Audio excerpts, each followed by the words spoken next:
Gente, boa noite a todos. Espero que vocês tenham passado um ótimo dia. Meu nome é Elaine Keiko, eu sou terapeuta integrativa. Trabalho com diversas ferramentas, sou consteladora familiar, sou Theta Healer, faço leitura de aura. E eu tô aqui para conversar hoje a respeito do cérebro reptiliano. E o que é o cérebro reptiliano e qual é a interferência neural, né, na resposta de comportamento. Por que eu trouxe essa temática para vocês hoje, né? Porque ontem a gente falou de consciente e inconsciente e hoje a gente vai abordar a respeito do cérebro reptiliano. O cérebro reptiliano faz parte da teoria do cérebro trino. Então você tem três partes que atuam de forma muito importante no sistema nervoso. Então você tem o cérebro mais primitivo, que é o cérebro reptiliano, você tem um cérebro do sistema límbico e o neocórtex. Então, o cérebro reptiliano é o mais primitivo, o sistema límbico está ligado ao processamento das emoções e o neocórtex, as funções cognitivas, funções mentais superiores. O cérebro... Desculpa, hoje eu estou um pouco gripada. O cérebro reptiliano, ele está associado a respostas de fuga e luta por sobrevivência. Então, há 500 milhões atrás, já em animais, você tinha já a detecção desse cérebro mais primitivo e que foi evoluindo. E no ser humano é composto, né, pela ponte cerebral, medula, mesencéfalo e, na verdade, cerebelo, né, que tem a ver com o equilíbrio, realiza também o controle de funções básicas, né, de vida. Então, quer dizer que se você está respirando, se o seu coração está batendo, o seu cérebro reptiliano que é responsável por essa ação. Então, a gente não pensa para respirar, a gente não comanda o nosso coração bater. Então, são funções reguladas de maneira involuntária e inconsciente. Quer dizer, então a gente não precisa dar um comando para essas funções. E o que significa você ter esse cérebro reptiliano mais arcaico dentro desse desenvolvimento e da evolução do humano? Significa que, em muitos momentos de estresse, você vai ativar essa área cerebral e, como resposta, você tem atitudes, comportamentos mais impulsivos, você tem respostas mais rápidas. Por quê? Porque justamente há 500 milhões de anos atrás, a gente tinha que realmente lutar, fugir para sobreviver. Se a gente for assim para o homem das cavernas, né, para as situações mais adversas, a gente tinha muito mais exposição, né, a um risco de vida. Só que a grande questão é que esse cérebro ele continua atuando mesmo após a nossa evolução. E aí, como é que a gente pode entender essa parte do nosso corpo, do nosso organismo e processar esses impulsos, esses movimentos, e interferir nessas respostas de comportamento?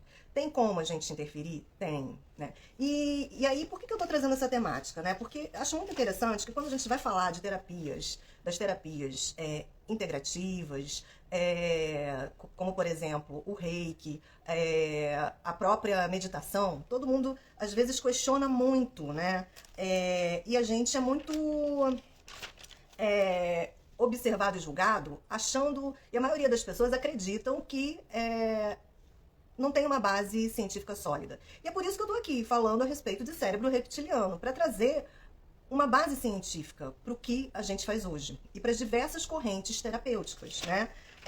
Nesse sentido, eu fiz aqui uma pesquisa e aí olha só o que eu encontrei. Que existem pesquisas que estão apontando, isso já até são pesquisas antigas, tá?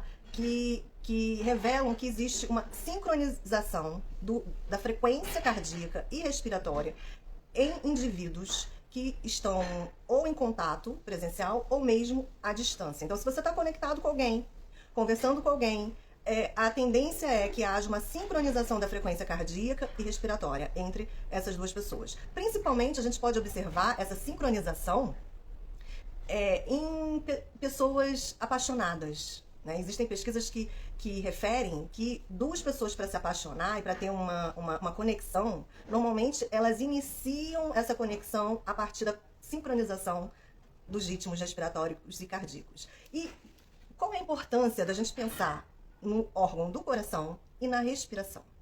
Então a gente tem um aparelho que é o coração, que ele está como se gerasse um impulso de oscilação. Então eu tenho um ritmo, uma frequência, e eu tenho também a geração de um som. Então o coração, ele bate e ele gera um som.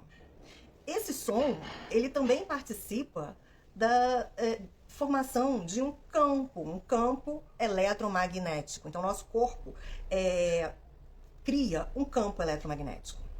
E por que a gente tem que pensar nesse corpo, nesse campo eletromagnético? Porque para que a gente possa associar outras teorias, por exemplo, do inconsciente coletivo, é muito importante a gente perceber que existe um movimento, uma energia que unifica. Então, mesmo que eu não saiba, né, da parte física, teórica, isso vai gerar interferência na minha vida. Então, se uma pessoa que está próxima a mim, começo a conversar com ela e a minha frequência cardíaca e respiratória sincroniza com ela, eu já crio uma conexão energética. E aí, isso é muito interessante. Por quê? Porque outros estudos, né, eu trouxe até aqui um estudo para vocês. Aqui, ó. Dynamic Mechanics that Couple the Brain and Breathing to the External Environment. Então, você tem artigos que vão constatar que existe uma influência da frequência cardíaca e do ritmo respiratório também, influenciada pelo ambiente que a gente se encontra para aquele momento. E são estudos, e aí eu trouxe esse gráfico aqui do artigo, ó, eu imprimi, para mostrar, ó, a frequência da respiração, a frequência do cérebro. Olha. Então, as ondas cerebrais produzidas, elas se alinham com o ritmo respiratório. E por que isso é muito importante da gente saber, né? Porque quando a gente pensa na regulação desse cérebro reptiliano, e a gente fala assim, a gente orienta, olha, é importante meditar. E aí todo mundo acha que isso é um conceito do Oriente, da Índia, e que não tem uma base científica. Mas existe uma base hoje, né, ou no decorrer dos anos, tem se justificado, né? Se você for estudar a psicofisiologia, a fisiologia e bases, e fazer uma pesquisa no PubMed, no Lilacs, você vai encontrar, né, esses artigos que vão trazer um nível de consciência maior. Que nível de consciência é esse? Então, se a maneira e a frequência que eu respiro atua também na minha configuração de onda cerebral. Isso significa que, para que quando eu respiro de maneira mais profunda, de maneira mais regular, eu também equilibro ondas cerebrais. E existem artigos que vão dizer que o cérebro, várias áreas do cérebro são ativadas com a respiração. E existe um outro artigo, né, que avalia também a influência de narrativas. Então, as pessoas são expostas a uma narrativa, a uma história, e as ondas cerebrais são medidas, né, através de eletroencefalograma, né, e a respiração também é medida. E eles verificaram que quando a gente é exposto a alguma narrativa, mesmo que esses sujeitos não estejam no mesmo local, existe uma sincronização da respiração com o cérebro. Então o efeito é o mesmo, tanto para pessoas que estão reunidas, quanto para pessoas que estão sendo expostas àquela narrativa em momentos diferentes, em situações diferentes. E olha que interessante, então se eu posso receber uma influência de uma narrativa, de uma história, e mudar o meu padrão respiratório e minha frequência também de onda cerebral, e eu ativo várias áreas cerebrais, eu faço uma regulação emocional. Que regulação emocional é essa? Não só a partir do relaxamento, mas quando eu ativo várias áreas cerebrais, eu tenho a possibilidade de gerar neuroplasticidade. Então, quando a gente pensa em processos terapêuticos mediados por exercícios respiratórios, você também tem como criar ressignificação e integração de traumas a partir da respiração. E é isso que a gente preconiza em diversas técnicas, como o renascimento, como no qual eu sou formada, e também na respiração holotrópica. Então, são técnicas que, a partir da respiração, eu aumento a oxigenação cerebral, ativo o cérebro, e com isso eu posso trabalhar também dores e traumas. E aí, se eu consigo fazer isso a partir de uma narrativa e também a partir da música, né? Um outro trabalho que eu trouxe, né? A importância do ritmo respiratório para modulação da função de memória. O que a gente trabalha com o trauma? A memória. Então, a gente tem uma memória dolorosa, que mesmo que eu tenha uma resistência para acessar essa memória, em alguma região do meu corpo, essa memória está arquivada. Ela pode ser uma memória inconsciente? Pode. Então, quando eu sou um terapeuta que tem um olhar e valorizo a integração do corpo com a mente e com as emoções, eu vou olhar para este corpo entendendo que no corpo o indivíduo vai gravar dores, desafetos, tristezas. E aí eu posso integrar esse trabalho terapêutico utilizando respiração, música, respiração consciente, música e narrativas. E todos esses artigos, eles estão apontando que, a partir desses processos, eu consigo criar uma nova regulação de ritmo e de calma. Então, e por que eu trouxe, né? Estou falando de respiração, frequência cardíaca e cérebro primitivo, cérebro reptiliano. Por quê? Porque quando o cérebro reptiliano ele está atuando na nossa vida, a gente tem uma resposta impulsiva, né? Uma resposta reativa. Essa resposta impulsiva e reativa serve para nos defender. Só que ela não é racional, ela não é lógica. Então, quanto mais respostas reativas eu tiver dentro de mim como um mecanismo de defesa, mais consequências na minha vida relacional, nos meus afetos, né, na minha afetividade, isso vai ter uma consequência maior. Porque o homem é relacionamento, a gente não vive sozinho. Então, o homem é um ser social. E para eu continuar sendo um ser social, quanto mais controle eu tiver do cérebro reptiliano, eu consigo me relacionar de maneira mais equilibrada e, para além disso, eu consigo me afastar de crenças e de comportamentos muito relacionados à escassez. Porque se eu estou ligado à sobrevivência, à fuga, ao medo da fome, a uma preocupação constante em achar que eu vou estar sofrendo por falta de dinheiro, eu estou conectado à escassez. E o que isso me informa? Né? Eu tenho esse cérebro mais primitivo em mim, e esse cérebro mais primitivo, ele faz parte da minha constituição como ser humano. Então não significa que eu vou conseguir extrair em absoluto todos esses comportamentos da minha vida, mas que eu posso regulá-los aprendendo formas de equalizar. Por quê? Porque esse cérebro reptiliano, ele vai, ao ser acionado, mas eu não estou na selva, eu não me sinto uma presa, eu não estou me sentindo exposto, como se a minha vida fosse estar em risco. Tudo bem, você não está na selva, né? Mas no dia a dia, quando a gente sente a pressão, né, do ambiente de trabalho, quando a gente sente o estresse, a gente pode estar ativando esse cérebro primitivo. Existem algumas correntes teóricas que vão dizer que é importante você utilizar esse cérebro reptiliano para ser mais produtivo. Então, você, ao ativar esse cérebro reptiliano, você vai produzir mais. Existe uma descarga maior de adrenalina no sangue ao ativar esse cérebro reptiliano. Então, você se agita, você se movimenta, né? Você pode, de repente, fazer mais.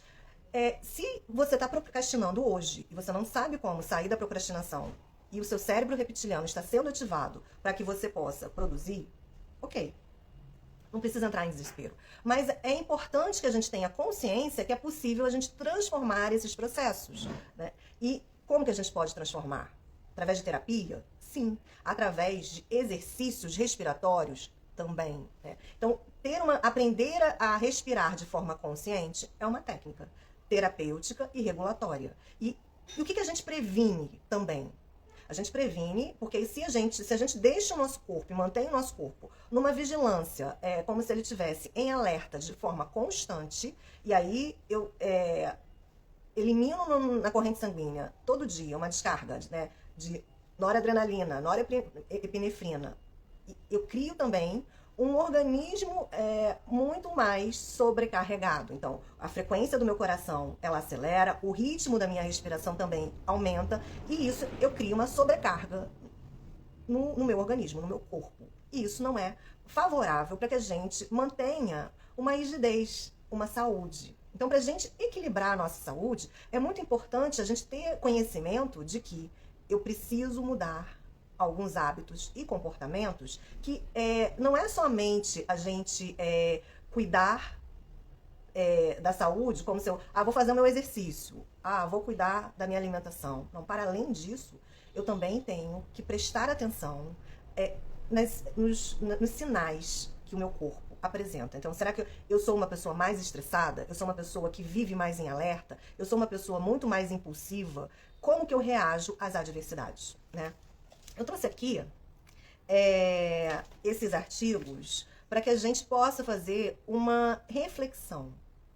Uma reflexão e para além da reflexão, que a gente possa também ter consciência que a gente tem respaldo de base científico para justificar as abordagens terapêuticas e as práticas integrativas. Então, se você quiser aprender mais a respeito das terapias integrativas, se você quer estudar, né? A gente está preparando uma formação para o semestre que vem em xamanismo, né? E por que xamanismo? Porque integra vários elementos que você pode estar usando, uma consciência de corpo, um alinhamento energético. Você pode também intervir com o uso de um tambor, né? E o tambor é um instrumento de poder que se alinha com a frequência do coração. Então, um terapeuta que utiliza um tambor, ele está usando som. Ele tá, e assim, o tambor, ele tem um ritmo que se aproxima à batida do coração. Quando a gente sincroniza o tambor com o coração, eu crio um outro movimento. Então, no xamanismo, existem recursos para que você possa também intervir terapeuticamente. E aí eu convido, né, vocês a virem estudar comigo. Eu sou uma pessoa muito interessada, tanto na parte científica, então eu sempre estou buscando justificativas científicas, porque eu vim de uma trajetória em ciência e em pesquisa. E hoje eu tento cruzar esses dois universos, né, que é a pesquisa com as práticas integrativas. Por que razão? Porque muita gente ainda não compreende a importância das práticas integrativas. Muitas pessoas também têm muita descrença, muita desvalorização. E se a gente puder divulgar esse conhecimento para o maior número de pessoas, outras pessoas podem ter acesso, né, acesso a essa possibilidade de unir um conhecimento técnico com um conhecimento científico. E a gente também modificar a forma das pessoas pensarem a respeito de técnicas mediadas por respiração, de técnicas que trabalham o corpo, de técnicas que trabalham o emocional, mas não só a partir do nível mental, né, usando outros recursos e estratégias.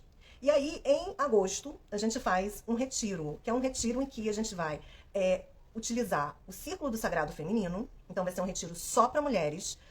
A gente faz um retiro em Lumiar, já é a 5ª edição do retiro. Então vai ser nos dias 8, 9 e 10 de agosto. Eu convido todo mundo que quiser participar de várias técnicas terapêuticas. A gente utiliza respiração, a gente utiliza roda do sagrado, a gente vai usar recursos desse saber ancestral feminino. A gente vai fazer vaporização do útero, junto com a minha parceira, que é a Mariana Ferreira, uma sacerdotisa, né, desses saberes do Sagrado Feminino, tá bom? Então, hoje era isso que eu tinha que trazer hoje para vocês. Agradeço de coração a participação. Amanhã também estarei aqui, novamente, às 19 horas, com uma outra live. Hoje, essa semana, eu tô pretendendo fazer várias lives, e aí, se você quiser convidar outras pessoas, convide, volte, E muita gratidão, viu? Pelo tempo que você me ouviu, parou, por ter trocado comigo, tá bom? Uma grande noite para todo mundo. Boa noite.